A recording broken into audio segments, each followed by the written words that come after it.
चलिए wheat stone सेतु से आगे बढ़ रहे थोड़ा सा। एनसीईआरटी में एक उदाहरण है, उदाहरण नंबर 8। ये है पेज नंबर 119। बोर्ड परीक्षा के लिए ये बहुत ही महत्वपूर्ण उदाहरण है, बोर्ड एग्जाम के लिए बड़ा इंपॉर्टेंट है। और यहाँ पर इस उदाहरण में ये बता दिया गया कि जो व्हीट स्टोन सेतु बनाया है वो संतुलन की अवस्था में नहीं है, संतुलन की अवस्था में वो नहीं है।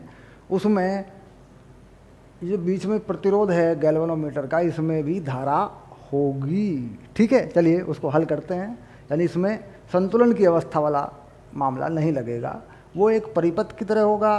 किरचॉफ के नियम लगाकर हम उसे हल करेंगे। ठीक है, चलिए शुरू करते हैं।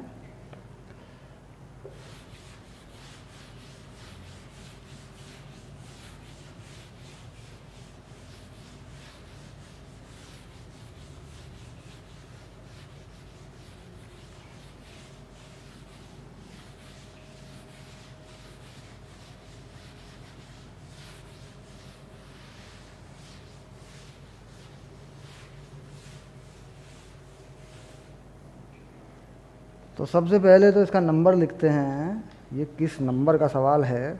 ये है एनसीईआरटी उदाहरण 3.8। फिर इसका परिपथ बनाते हैं। गैल्वेनोमीटर में धारा IG ले लेते हैं और इसका प्रतिरोध है 15 ओम। इसके बाद यहाँ एक प्रतिरोध लगाते हैं जिसका मान है 100 ओम और इसमें धारा भेज देते हैं I1। दूसरा प्रतिरोध यहाँ लगाते हैं,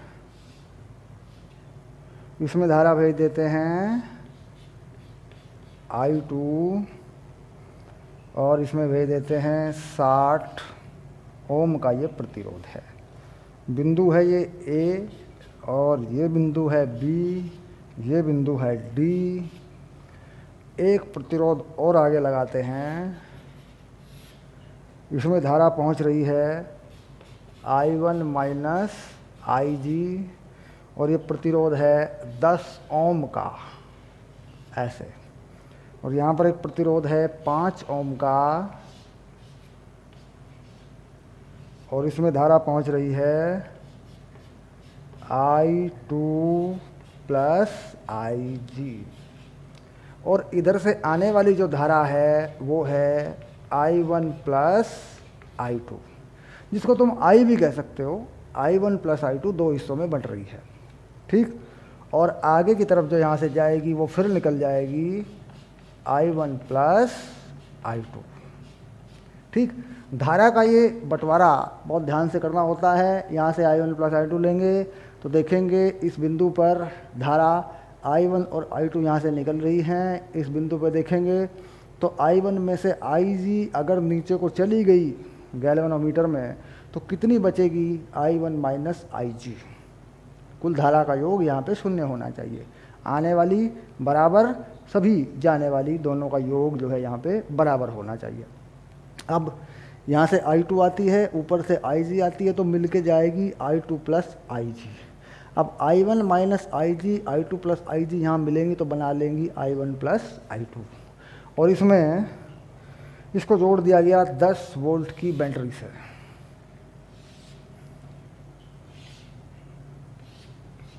ऐसे इसको जोड़ दिया गया 10 वोल्ट की बैटरी से। ये बैटरी है 10 वोल्ट की। ठीक, इस तरीके से एक EMF को, विद्युत वाहक बल को E 10 वोल्ट बता दिया गया। तो यहाँ पर जो पूछा है कि भाई किसमें कितनी धारा है, गैल्वेनोमीटर से प्रवाहित होने वाली धारा को बता दीजिए। AC के बीच मध्य जो विभवांतर है वो 10 वोल्ट है। यानी A और C के बीच में, ये बिंदु C है, जो विभवांतर लगाया गया है वो कितना है? 10 वोल्ट है। ठीक, और कितनी करंट मान के चले हैं यहाँ से? I1 plus I2।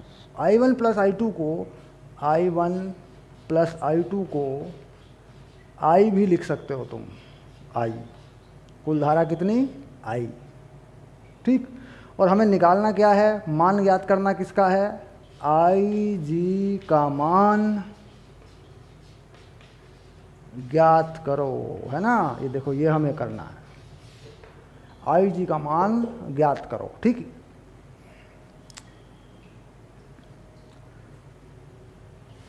हटा दो इसको, ये लो हटा दिया मैंने। अब शुरू करते हैं। तो कुल मिलाकर जो समीकरण बनेंगे, कुल मिलाकर जो समीकरण बनेंगे किरचॉफ के नियम के अनुसार, वो समीकरण हमें हल करने होंगे। तो मैं आपको वो समीकरण बनाकर दिखा देता हूँ। ठीक, वो समीकरण कैसे बनाने हैं वो मैं आपको दिखा देता हूँ बनाकर। चलिए, हमारे पास कुल कितने बंद लूप हैं, अलग अलग लूप कितने हैं। तो मैं देख रहा हूँ कि मेरे पास जो अलग अलग लूप हैं वो A B D A, B C D B, और यहाँ से पास होने वाला एक लूप है पूरी तरह, इसका नाम कर लूँ एम और इसका नाम कर लूँ एन, ऐसे। यानी ये भी एक लूप है, C N M A B C, C से जाऊँ चाहे मैं नीचे से चला जाऊँ, यानी ए डी बी सी से चला जाऊँ। तो कुल मिलाकर मेरे पास लूप हैं। पहले मैं लूप लेता हूँ ये वाला लूप ले लेता हूँ, फिर मैं इस लूप में लगा लेता हूँ और फिर इस लूप में लगा लेता हूँ। ठीक, ये मान लिया मैंने लूप 1, ये 2 और ये लूप 3, इस प्रकार। तो लूप 1 अगर मैं लगाता हूँ किरचॉफ का नियम लूप 1 में, तो लूप 1 क्या नाम है इस लूप का, इसका नाम है ए बी डी ए, ऐसा ना, वामावर्त लगा देता हूँ, ए बी डी ए में, ऐसे। ठीक, अब इसमें लगा दिया मैंने। शुरू करें, ए से शुरू करें, ए पे पहुंच जाते हैं। आप खुद लगा के पक्का कर लो, पहले ये होना चाहिए। चलिए शुरू करते हैं। ए से धारा की दिशा में जाने पर विभव घटता है। तो कितना घट गया, 100 I1, यानी -100 I1, ये घट गया। बी पे जाने में, धारा की दिशा में जाने पे फिर घटता है 15 IG, -15 IG। डी पे आ गए। अब धारा की विपरीत दिशा में जाने पर बढ़ता है, क्योंकि जो I2 है वो ए से डी की तरफ है और लूप में हम चल रहे हैं डी से ए की तरफ, तो बढ़ा देते हैं इसको।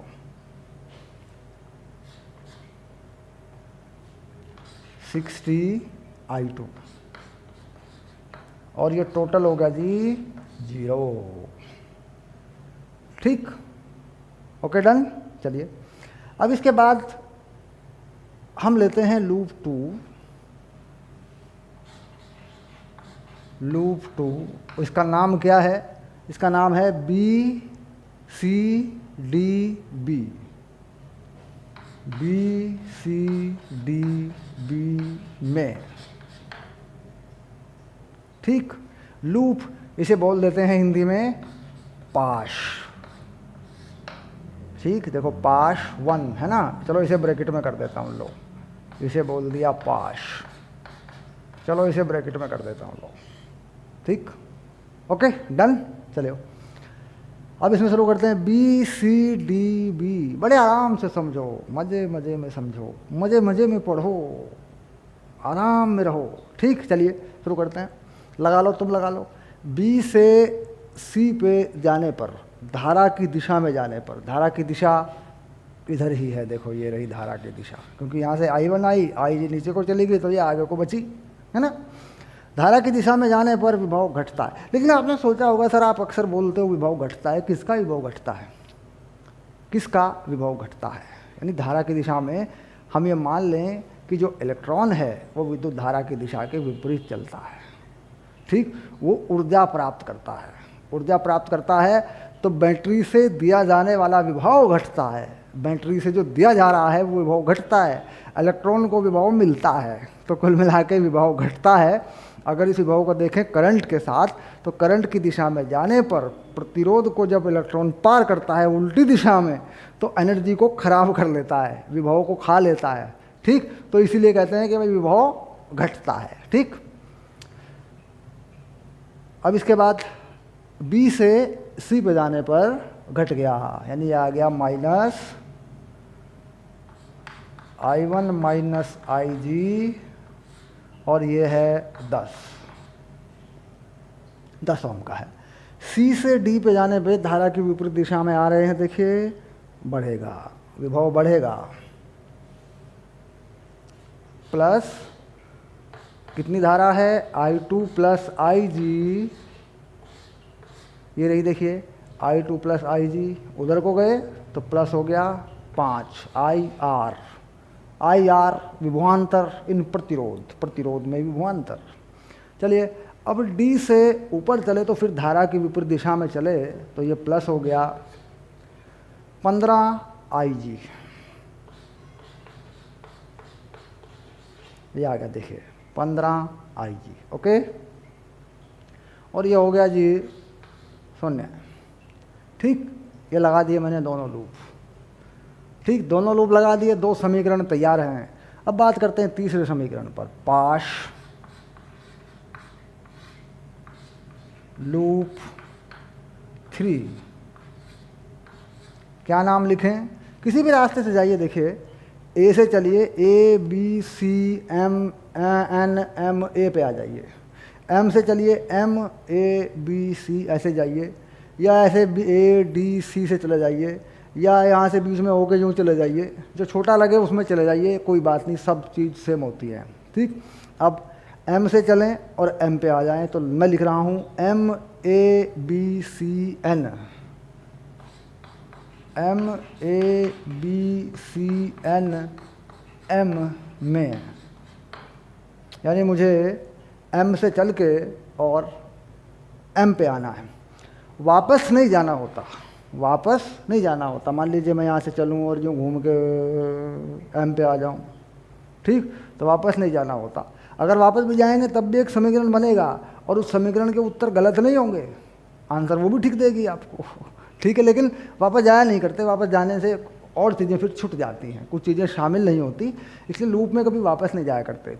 मतलब एक लूप में घूम के वापस M पे नहीं आना, इसमें आगे बढ़ते जाना है, यहाँ पहुँचना है। ठीक है, चलिए M से चलें, देखिए यहाँ तक कोई प्रतिरोध नहीं है इसके ऊपर, और धारा की दिशा में जाने पर घटेगा, तो लिख देते हैं -100I1। ये लिखा मैंने इस I1 100 की वजह से, ये भी धारा की दिशा में है, इसे भी लिख देते हैं -I1 माइनस IG, और ये है 10 ओम का प्रतिरोध। यहाँ पहुँच गए, आगे चलिए, ये भी धारा की दिशा में है, देखिए यहाँ पे कोई प्रतिरोध नहीं है, कुछ नहीं है, तो धारा की दिशा में क्या है सर, कुछ भी तो नहीं है। अब अगर इस बैटरी से पार निकलूँगा, माइनस से प्लस निकलूँगा, ठीक, तो विभव प्राप्त होगा, यानी बढ़ेगा। अगर माइनस से प्लस की तरफ निकलूँगा तो बढ़ेगा, यानी नेगेटिव से पॉजिटिव में विभव प्राप्त होगा। तो प्लस लिख देता हूँ, लो 10 वोल्ट। कितने वोल्ट की बैटरी है ये? 10 वोल्ट की, तो ये 10 वोल्ट मैंने वहाँ जोड़ दिया। देखो, तो कुल मिलाकर तुम्हारे पास 3 समीकरण आ गए, 1, 2 और ये 3।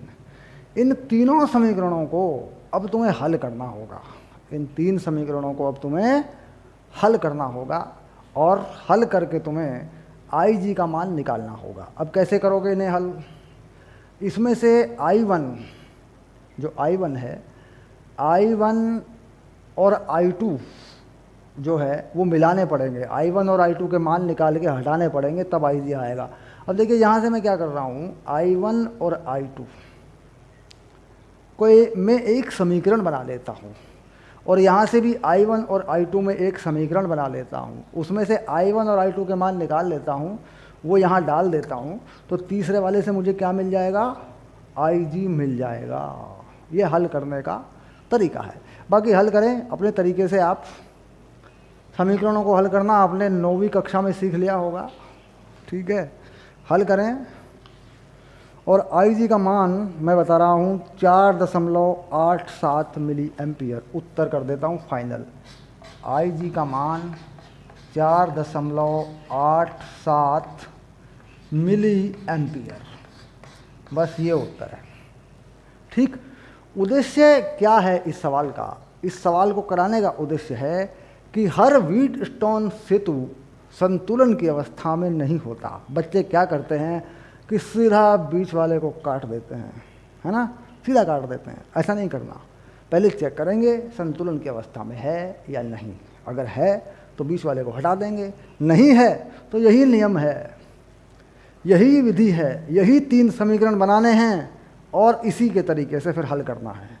सभी करंट मिलेंगे, I1, IG, I2 सब मिल जाएंगे इन 3 समीकरण को हल करने से, ठीक।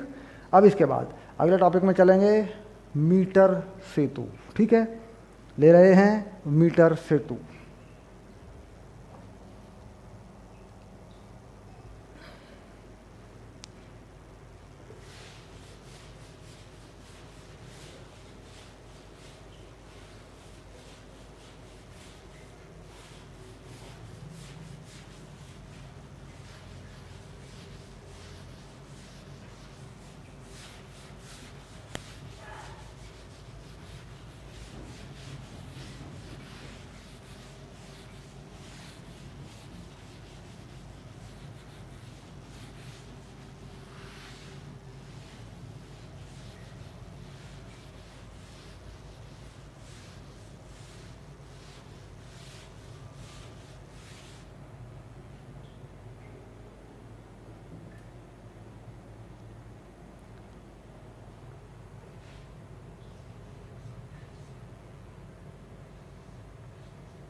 मीटर सेतु, ठीक, यानी नाम बता सकते हैं मीटर ब्रिज, मीटर ब्रिज।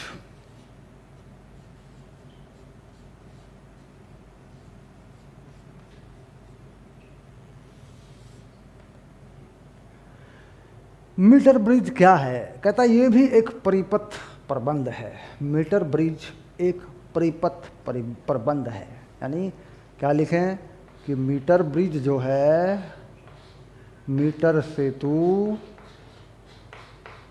एक परिपथ प्रबंध है।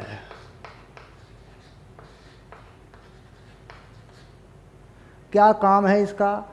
अज्ञात प्रतिरोध ज्ञात करने में या प्रतिरोधों का अनुपात ज्ञात करने में। काम क्या है इसका? अज्ञात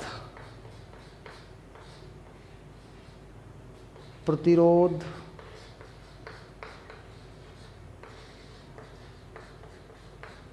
ज्ञात करना और दूसरा काम प्रतिरोधों का अनुपात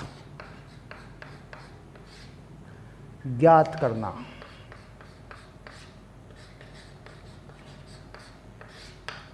ठीक, आधारित है, किसके ऊपर आधारित है? आधार क्या है?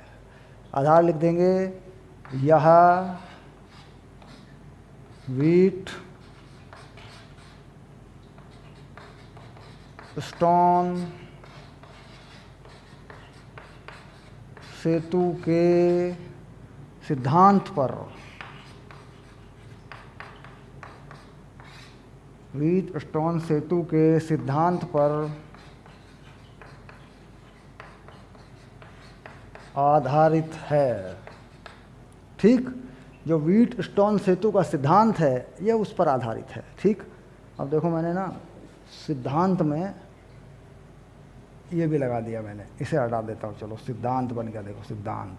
ओके, अब बात इंपॉर्टेंट ये आती है कि सिद्धांत क्या है, तो इसको पकड़ लो जरा। यह व्हीटस्टोन सेतु के सिद्धांत पर आधारित है। यानी प्रतिरोधों के अनुपात अगर ज्ञात हैं तो अज्ञात प्रतिरोध भी ज्ञात हो सकता है। ठीक, अब इसी के अनुसार मीटर सेतु का चित्र बनाने की कोशिश करते हैं कि ये चित्र किस तरह का है। ठीक, अब देखिए कैसे।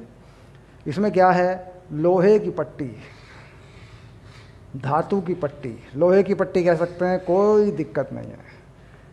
कॉपर की पट्टी ये भी कह सकते हैं, कोई दिक्कत नहीं है। ठीक, अब ये देखिए, ये है कॉपर की पट्टी,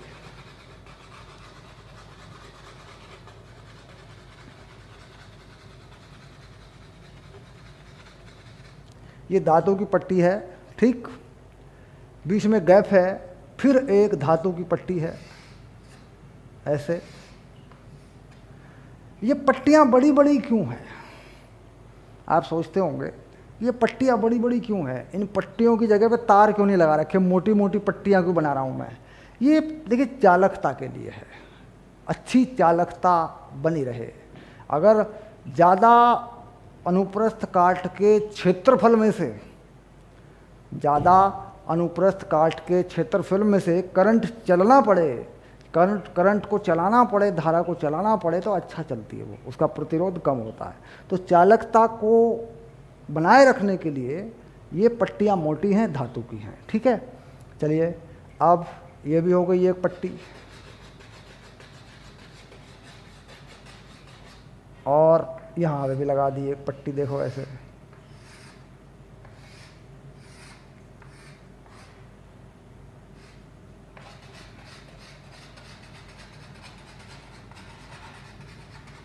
तो नाम हो गया धातु पट्टी। ठीक, अधिक चालकता वाली धातु पट्टी, जिसकी चालकता अच्छी हो, जिसमें करंट अच्छे से पास होता हो। ठीक, अब उसके बाद जो गैप है बीच में, इनमें एक तरफ लगाया ज्ञात प्रतिरोध, एक तरफ लगाया अज्ञात प्रतिरोध। तो ज्ञात प्रतिरोध, अज्ञात प्रतिरोध आप किसी भी तरफ लगा सकते हैं, कोई भेदभाव नहीं है। दो बीच में जो जगह है, इसमें आपने एक तरफ लगाया ज्ञात प्रतिरोध, एक तरफ लगाया अज्ञात प्रतिरोध। चलिए अब लगा देते हैं प्रतिरोध। तो यहाँ मैं लगा देता हूँ, इस जगह पे लगा देता हूँ मैं R, जो कि ज्ञात प्रतिरोध है। इसके नीचे लिख देता हूँ कि भाई ये ज्ञात प्रतिरोध है, इसका मुझे पता है।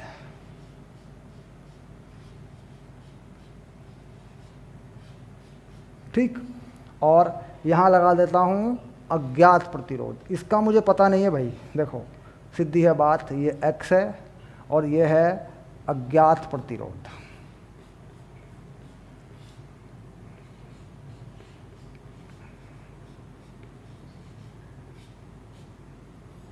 ठीक, पक्का।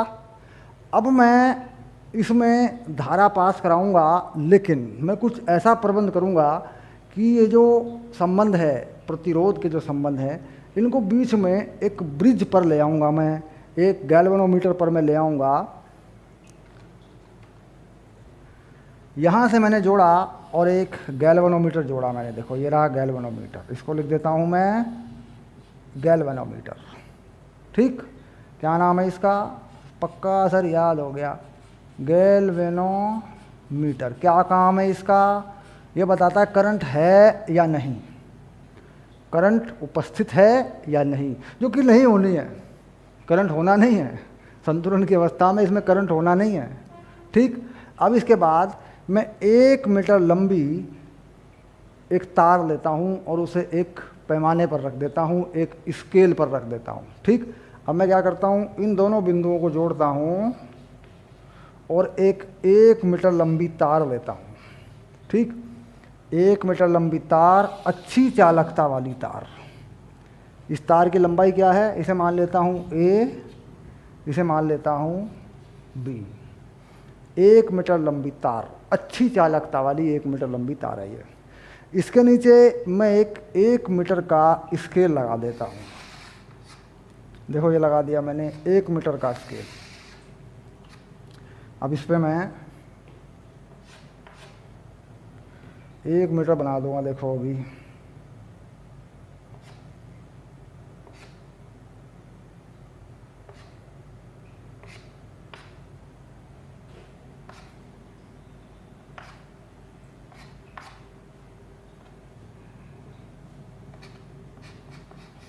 ₹50 और ये पूरा कर दिया मैंने 100 सेंटीमीटर, और ये कर दिया मैंने 0। ठीक, सेंटीमीटर में बना दिया मैंने, ये स्केल बना दिया मैंने। और इस गैल्वेनोमीटर से जोड़ के मैं एक जॉकी को रखूँगा जो कि इस तार पर चलाया जाएगा। इसे क्या कह रहा हूँ? जॉकी। ये जॉकी है जो कि इस चालक तार पर यहाँ का संबंध जोड़ेगा, यानी यहाँ से लेके यहाँ तक का संबंध जोड़ देगा ये। अब इस व्यवस्था को मैं एक बैटरी से जोड़ देता हूँ ताकि करंट चले। इस व्यवस्था को मैं एक बैटरी से जोड़ देता हूँ। ये देखिए, ये बैटरी से जोड़ रहा हूँ मैं। बात बिल्कुल सीधी है, बिल्कुल सरल बात है, ये कुछ ज़्यादा इसमें झंझट नहीं है। ये देखिए, ये जोड़ दिया मैंने बैटरी से, ऐसे। कोई भी बैटरी, कुछ भी उसका विभव हो, विभवांतर हो, थोड़ा हो, ज़्यादा हो, कुछ भी हो। ठीक, अब हम देख रहे हैं कि इस प्रबंध जो है किस तरीके से है। देखिए, ये जो गैल्वेनोमीटर है, ये इस तार को, ये जो तार है ए बी, ये जो वायर है मीटर वायर, मीटर तार ए बी को 2 हिस्सों में बांटता है। मान लीजिए मैं इस जॉकी को यहाँ रखूँ तो 2 हिस्सों में बांटता है। एक हिस्सा उधर रह जाता है, एक हिस्सा इधर रह जाता है। तो इस तार के प्रतिरोध को ये 2 हिस्सों में बांटता है। अब क्या करें?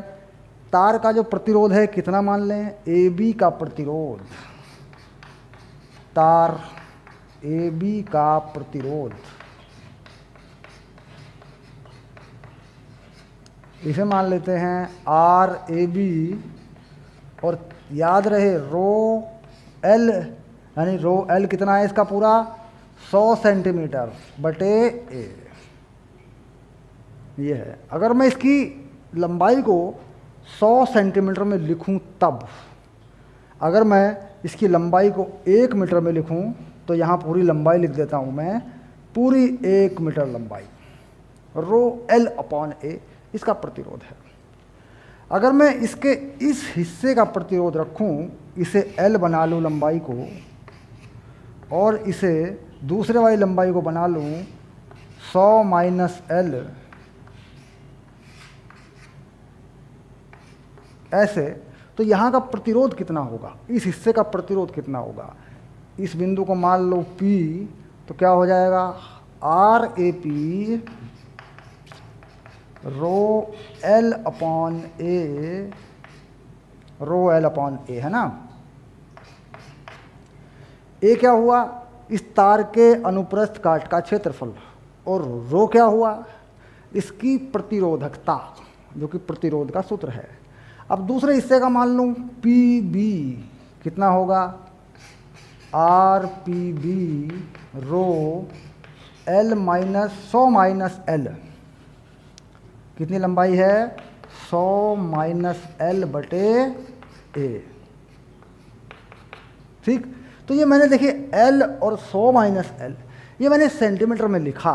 सेंटीमीटर में ये लिखा हुआ होता है क्योंकि हमें तुलना करनी है। हम चाहें तो इसे मीटर में भी लिख सकते हैं, तो कोई फ़र्क नहीं पड़ता। सेंटीमीटर में लिख दिया, दोनों तरफ तुलना करनी है, इसे मीटर में भी लिख सकते हैं आप। अब बात आई कि संतुलन की अवस्था में अगर देखें, गैल्वेनोमीटर में करंट 0 है, ठीक,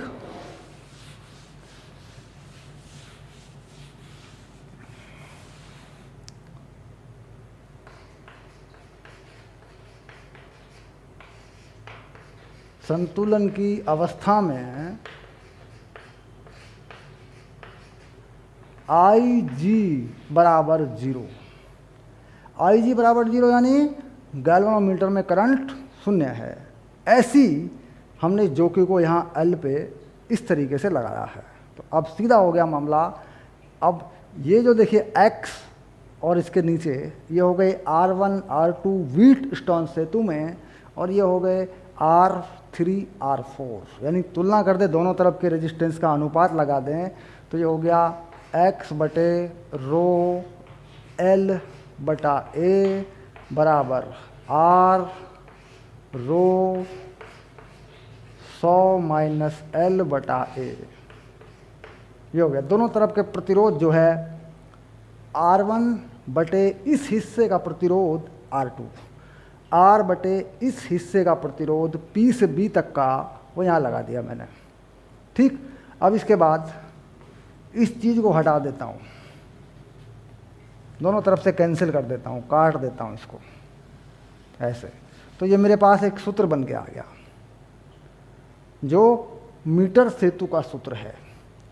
मुझे इसमें R पता होना चाहिए, L पता होना चाहिए, तो मेरा X निकल आता है। ठीक, यानी इस सूत्र के अनुसार जो है हमें ये अज्ञात प्रतिरोध की जानकारी बता देता है। ठीक, यानी मेन बात क्या है, ये चित्र कैसे बना इसको समझना है, और इन हिस्सों के प्रतिरोध रो L upon A, row 100 minus L upon ए लिए गए, और ये कंडीशन, ये शर्त लगा दी गई कि जब ए से पी तक का की लंबाई एल ली है तो इसमें धारा, गैल्वेनोमीटर में धारा 0 है। ये शर्त लगा करके इसको बना देना है। ठीक, यानी मीटर सेतु का ये फॉर्मूला मिल गया, ये सूत्र मिल गया, बस यहीं तक हमें लाना होता है। ठीक, इसके बाद क्या परिवर्तन हो सकता है, क्या परिवर्तन हो सकता है?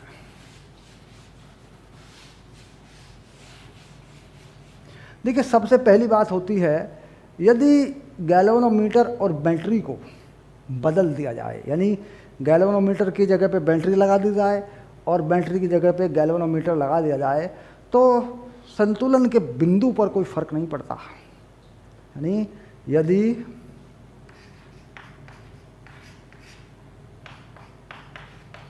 गैल्वेनोमीटर व बैटरी को आपस में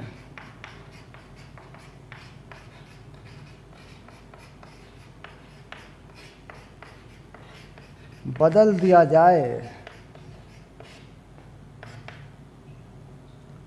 तो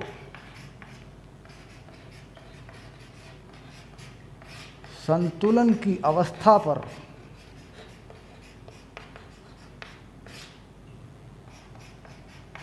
कोई प्रभाव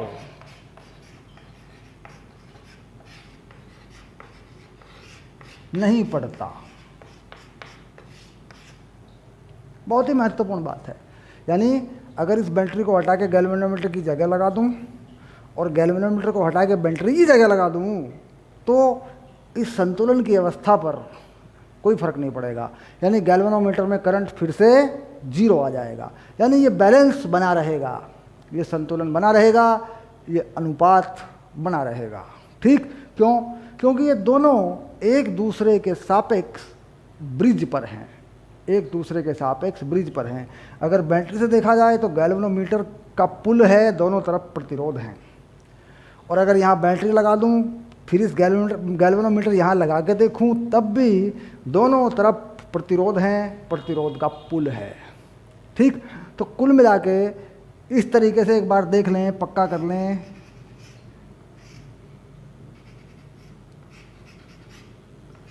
थोड़ा सा इशारा कर देता हूँ, ये बैटरी है, देखिए।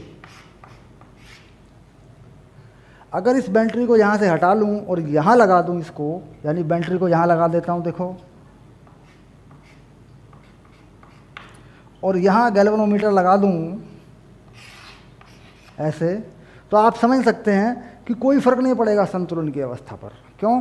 क्योंकि इस पुल पर पहले गैल्वेनोमीटर था, दूसरे पुल पर बैटरी थी, अब इस पुल पे बैटरी हो गई, दूसरे पुल पे गैल्वेनोमीटर हो गया, तो संतुलन बना रहेगा।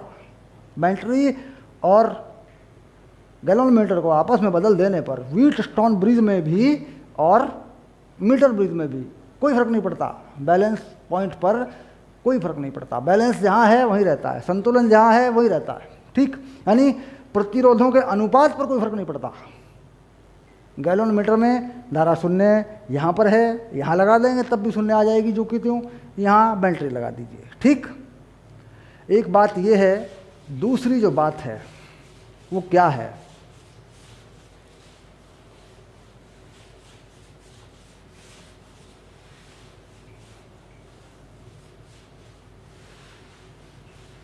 दूसरी बात क्या है कि x का मान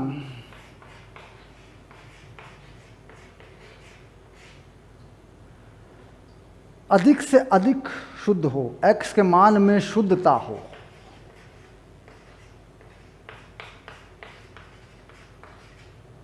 इसके लिए क्या शर्त है? यानी जो x है इसके मान में त्रुटि ना हो, इसकी क्या शर्त है?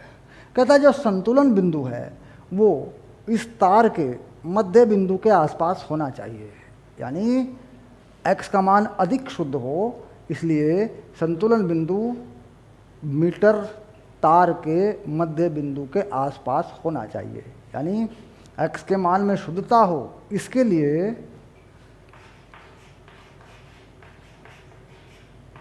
संतुलन बिंदु मीटर तार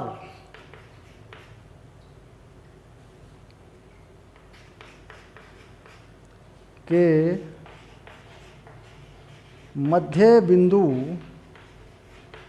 के पास होना चाहिए।